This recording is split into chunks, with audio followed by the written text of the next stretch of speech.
there? Just some cell builders. These are all queenless, so they're a queenless starter finisher variety.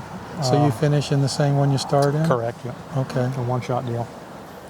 They'll work continuously. We're into them several times a week, either cutting cells out, the feral cells they're producing themselves to keep them queenless, which is a constant battle, or adding brood back to them to keep them brood right and keep them as large as possible. Medium boxes, I see.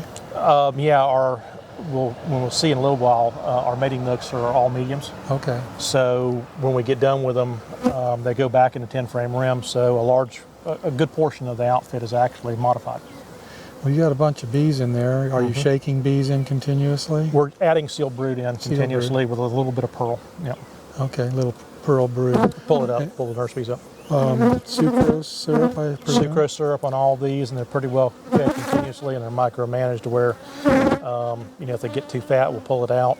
But we're pretty well continuously feeding them. You got to keep them stimulated. Just nonstop. These are the most worked bees that you'll see anywhere. Okay, how many cells per round? What are you doing in there? It'll vary. We'll go up and down depending on our needs.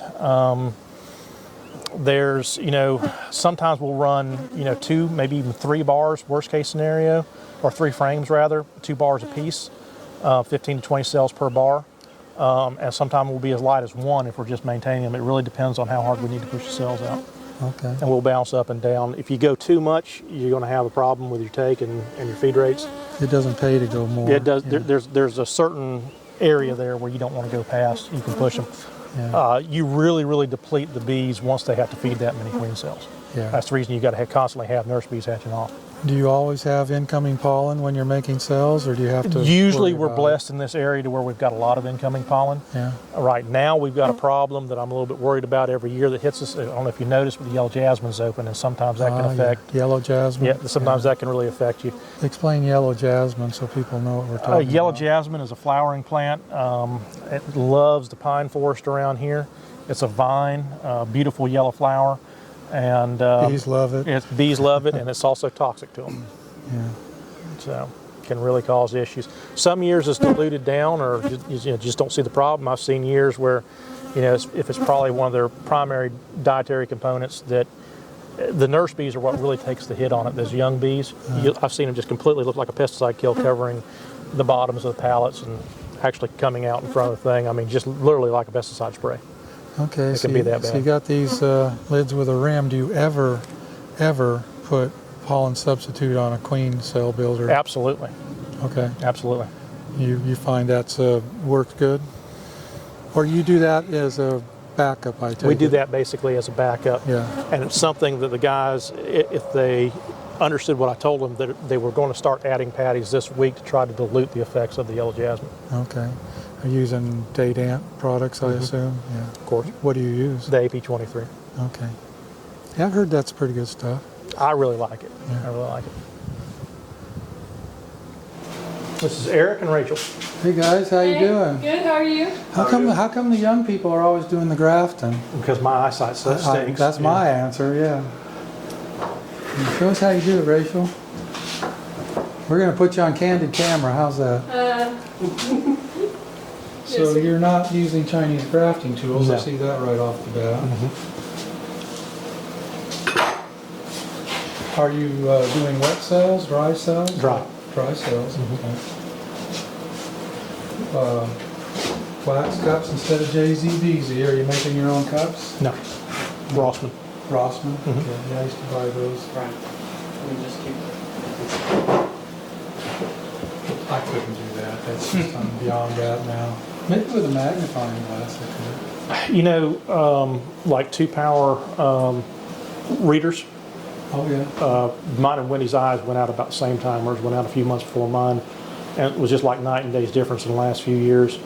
But with some readers, I can do halfway. These guys, once they get going, they're just faster than we are. So. Do you find it's easier on dark comb? Definitely. Because the bottom's kind of rounded? Well, not just rounded, it's just it contrasts more. You Okay. can see it easier. You shooting for 12 hours or one day, or what are you trying to, larva?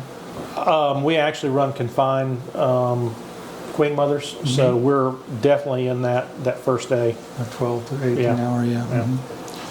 I read a study not long ago that said it's actually preferable to wait till 12 hours. I don't know if that's correct or not. These guys graft off small. You know, Yeah.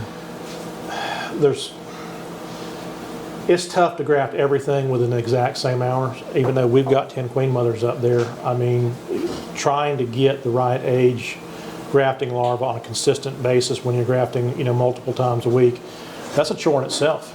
So wet towels, that's important. Keep them. I think humidity and moisture is more important than temperature, honestly. Temperature has a lot to do with, you know, your incubation period. I don't know if you've ever actually looked or chilled stuff down on purpose. We have by accident been stunned. It absolutely, we've done, like with this, we'll put it back in. A lot of times we would date the frames we were using, and I put it in above a queen excluder before and looked at the date when that worker brood was hatching, and it would go well beyond 21 days if you do the calculations. So, you know, just by being out, you know, in this cooler environment for any length of time, you're actually stunning that brood or slowing down the actual incubation period. Well, what's also a surprise is that it all still comes along. And It comes hatches. around and hatched, and they look perfectly fine. Yeah. You know, there's obviously some minimum temperature out there. I couldn't tell you what it is off the top of my head to where it will absolutely just kill it. But the brood's pretty tough. The biggest thing with temperature, you know, under short periods of time, like, you know, the limited amount of time they're out here that they're actually grafting it on, it's remarkably resilient. And sealed brood, once it's sealed, is unbelievably hardy.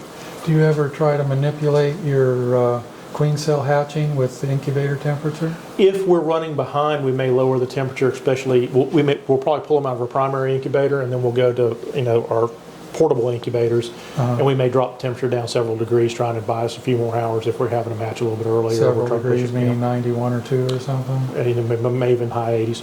Oh, really? Yeah, Okay. 87, 88.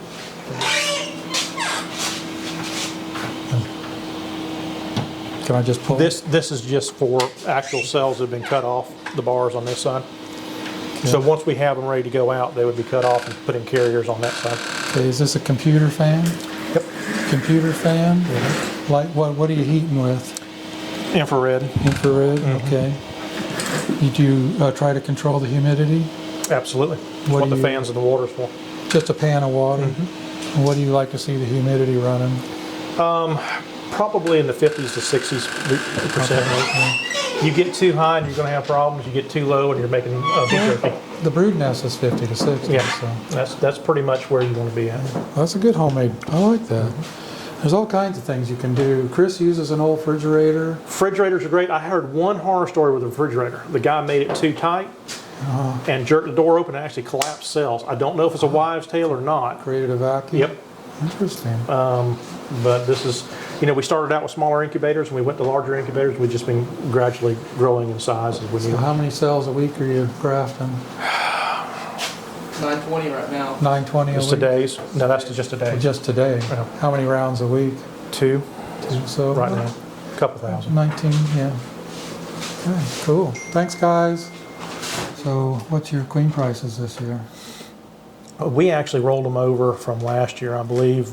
Small lots were at 31 or 32, down to around 21 a piece, I think, and the largest lots. So 100 or more, 21? What's the name of your business? The name of the bee business itself that my wife owns and manages is Santa Fe Queens. Okay. I know that's what we write the checks to. Okay, so a math question. For how do I ask this? We were at Chris's yesterday. He laid out 720 nukes, and he said he likes to see 100 colonies to support that many nukes.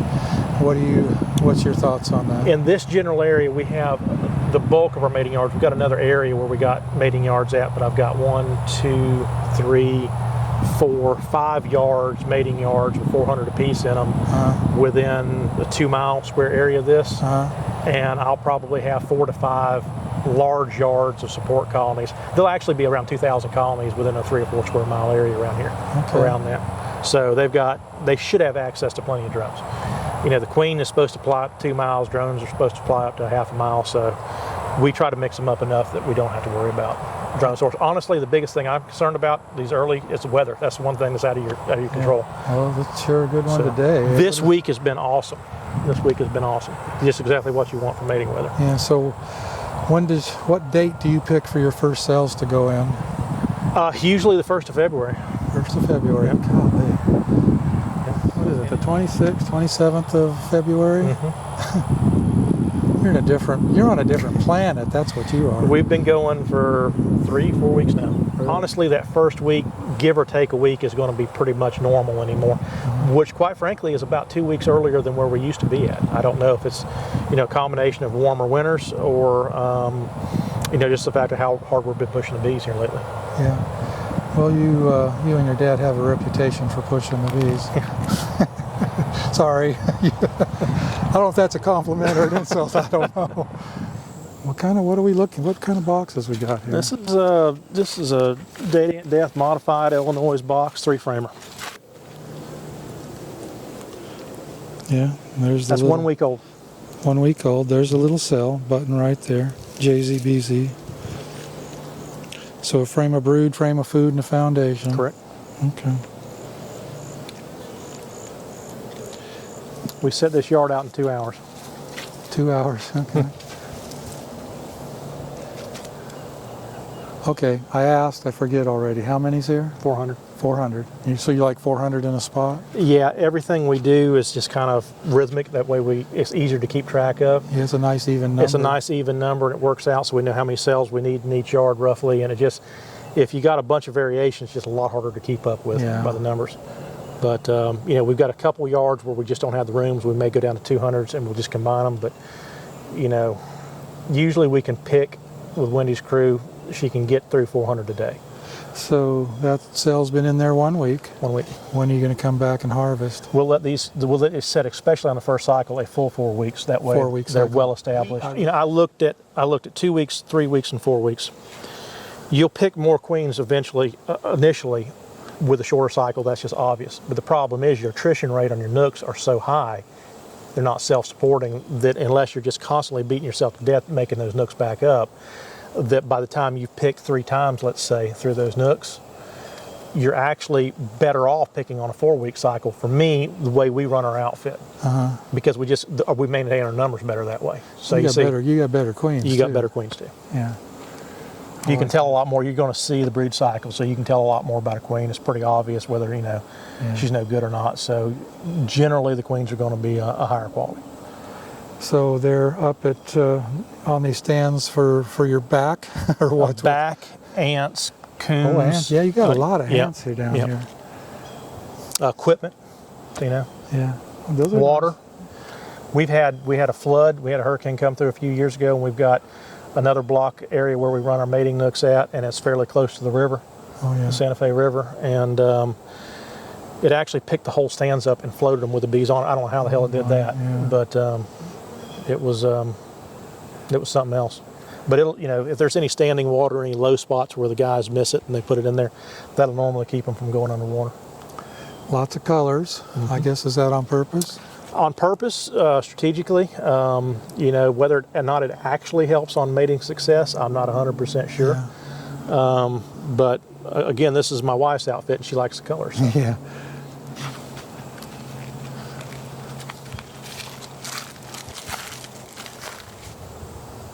This is nice. Has a good feel in here. Feels peaceful. You got a good windbreak, which is important when you're mating. Yeah. I've been watching these guys up in Canada. In fact, I was talking to a few of them here a couple of weeks ago, and they were having a hard time mating queens way up into summer because they were having all those winds on the prairies. Early on, we made mistakes. You can get away in a cow pasture, and it'll be fine one time, but if you have the right front come through, I mean, you'll go skip, and have 3 queens in a box with the wings chewed off and then ball in one and everything else, and that's just nothing more than just a severe drift issue, where they're just not able to get back to the right hive. It'll be stuff that when me and you talk, it's a common language. Yeah. But there's a language barrier, to first-time beekeepers. When you're speaking to clubs and stuff. Absolutely. So how often? I didn't know this about you. You speak at clubs much? Yeah, a lot of the local clubs. With the yeah. pandemic and stuff, I haven't been out. I actually did a Zoom meeting last week for a local club here, but I make the rounds in the state, and I'll get invited to various different clubs. And I'll I do can a tell quick you'd talk. be a great speaker. Yeah, they ought to have you up to Georgia one of these days. Oh, I don't know if they want to hear me. They do. I'm telling you, they want to hear this perspective. You bet. But what I was saying was, a lot of times I'll be talking about it from a commercial perspective or a for-profit perspective, and it's not always what these guys are wanting to hear. I'm pretty pragmatic about my approach to beekeeping. It's either a liability or an asset, and if it's a drone layer or if it's down to 1 or 2 frames, my guys, it gets shook on the ground. I mean, we're not, we're trying to salvage the equipment, and it's just not worth feeding. So stuff like that, they and understandably so, they've got an investment in time and an emotional, attachment to that hive. And it's just a totally different thought process for me. Yeah. I never grew up in it. So you were literally born into beekeeping because of your dad. Is he the first generation, or was there somebody That is a before him? long story. I tell everybody I'm 3rd generation, but it's sort of a gray area there. Yeah. My dad actually started the business and hired my grandfather, if that makes any sense. Okay. My father was too young to own his own business, so he actually hired my grandfather, and he became his millwright. He actually didn't like the bees. He was more into the supply side of it, and built the machinery and stuff when he was first getting started, before he merged with Dadant. I really wanted to get his dad, Jerry, to talk to us, and he's shy about that. He does not like anything to do with technology. Yeah. He's been burnt with newspaper reporters and stuff like that in the past. Yeah. They'll cherry pick what you say, and then they'll turn it into something that you totally didn't mean and everything else. So he's not big on technology, and he's not big on talking to any type of thing he would consider a reporter interview. But Well, Greg, he said something interesting to me. I guess I took this totally as a compliment when I called him up and asked him if he'd allow me to do this. He thought there was a quiet, like 2 or 3 seconds on the phone. It just went quiet, and I said, "Are you there?" And he said, "Well, yeah, I'll do it for you." That was his response to my asking if I could come. And I get it. I mean, I've turned down a bunch of podcast type of things. And of course, for me, it's been a technology thing. I'm really kind of just learning all this technology about doing YouTube videos, and my kids are just blow me away. They're like, fearless on a computer or anything, and I'm like, don't touch. So this is good, yeah. Anyway, this YouTube thing for me has been a mind blower. I did not expect to be in the position I'm in. Just a hobby, put out a few videos. I thought it would be fun, play with the camera, and suddenly I get all this response. So now I'm trying to take it just a little more seriously, and talk to you guys like you. People want to hear from guys like you. You'd be surprised now. Even the smaller beekeepers, I know what you said, and I get that, but there's a lot of sideliners that want to be commercial, or hobbyists that want to be sideliners, and they want to hear from people like you. In my position with Dadant and sales, it's kind of a blessing. That, and growing up in industry, you kind of know everybody. Yeah. But one of the things that I really love to do that I haven't been able to do here lately, just didn't seem appropriate with the virus and everything, was call on customers. I just don't do it enough. Literally go say hi. Go say hi. You'd be surprised spending an afternoon with a beekeeper. You never know it all. You're always learning something. I mean, I tell this all the time. Even if it's a different way to tie down a truck, it can be beneficial. Yeah. Most of the stuff that I've showed you, little tricks and stuff like that, it's a mashup or a menagerie of stuff that I've seen over the years, stuff that I've done, stuff that I've borrowed and tried to improve on from other beekeepers and stuff like that. There's not a one shoe fits all type of commercial bee outfit. Most of the successful outfits have always, they just develop their own business model. Yeah, they take the information from whoever they can talk to, and then they come up with their own strategy. And then, you kind of adapt to your environment. Been doing it for 40 years, and every time I go see somebody like you, it's like, oh, look at that. Man. Look at the way he tied that rope. Look at the way whatever. So I'm learning today, learning a lot, actually. Well, I really want to thank you. You're welcome. Appreciate it a lot. Looks like you're making money. Trying to. Okay. Tell me what you just said. I was just making light of the note that there's a bunch of different ways to make money in the bee industry, and we've always been able to make money in the bee industry. The real trick to it is just trying to make more than what we spend. Perfect. Yeah. So, Great. It's been a good visit. Thank you very much. you're very